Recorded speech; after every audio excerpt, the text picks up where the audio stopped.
How do you sum that up now a couple of days afterwards? Yeah, it's obviously a big call after win a couple of premierships, but I think for me as captain, it's definitely my proudest moment. There was obviously a lot of doubt and people talking about our performance in round one, but to come out there with we lost Rads as well, we lost Lindsay during the week, had our starting front rower. He's on a State Cup contract who went concreting on Saturday after the game. So to have guys like that just instilling that belief throughout the week that we could go out and create the win and just going out and doing that. I mean, to the last whistle, we had 12 men on the field for the last 7 minutes. Amazing. We made it tough for ourselves, but yeah, it was a really proud moment for me.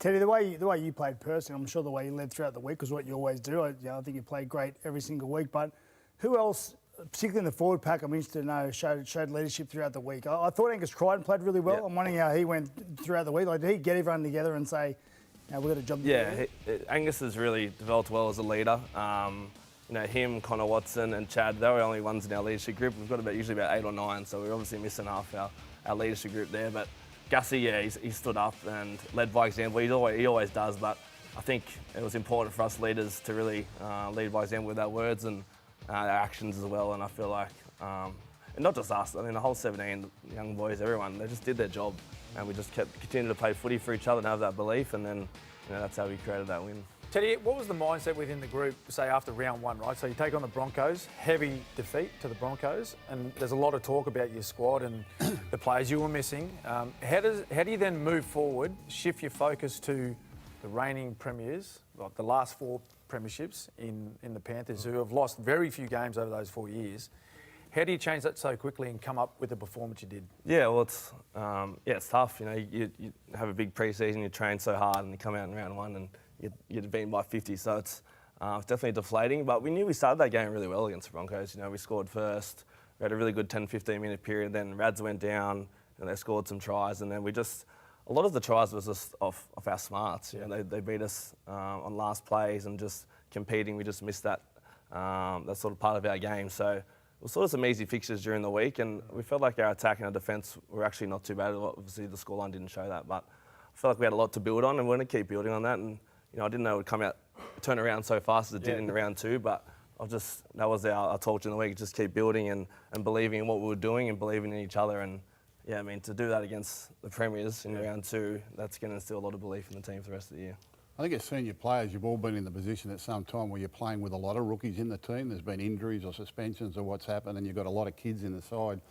Always enjoyed that sort of preparation and that sort of challenge. But firstly, it takes the senior players having some confidence in the younger players, having some belief in them.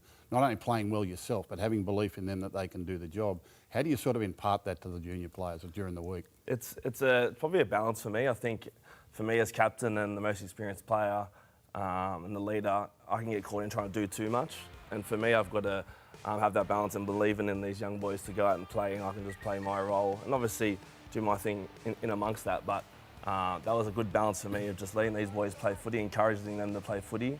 I believe in them, we believe in each other and believe in our game plan and believe in what we've been doing all pre-season. So just go out and play footy. And obviously, we came out in the first 3 minutes and they pretty much stroll through the middle of our team and score a try. And it's a bit, all right, boys, let's not get deflated here. Let's get on to the next job here. And it's easy to say that, but then for the whole team, whole 17 boys to really believe in that and go and play the footy they did, it's a real credit to them. Well, no one was predicting them winning. No one was expecting them to win. The game went 6-0, 6-all, 12-6, 12-all, 18-12, 18-all, 24-12, 24-all.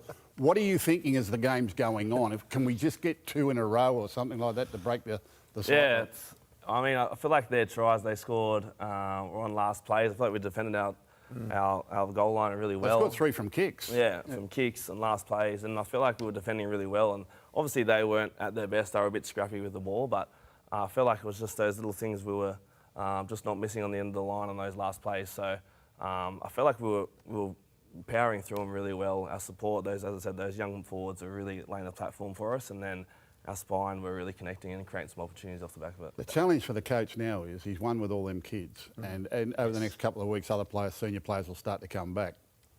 do you reward the kids and keep them in, or do the senior players come in over the thing top I've of them? always found with and younger how does that guys- change the dynamic? The thing I going found with young forward? guys, Gus, yeah, you know it too. When you got younger guys that train full time and are good reserve grade players, to come into first grade and play 1 or 2 games isn't necessarily all that hard because they're so excited, they're so energetic, they're ready to go. So to do it once or twice isn't the hard thing. It's playing first grade week in, week out. That's where the real grind comes in. That's where players start to struggle a bit. So, look, I think you probably might leave them there for a game or two, particularly if they keep winning. But I think as time goes on, once the big guns start to come back, that they'll work their way back inside. It's a big challenge this week. You've got to get on a plane and go to New Zealand, and some of them blokes wouldn't have. Yeah, well, we experienced actually a lot. talked about that today at training. In terms, like we came out and obviously played really well as a team. Individually, players played some of their best games, but week in, week out, to play first grade well, you have to recreate that every week. You can't just go out and expect it to happen.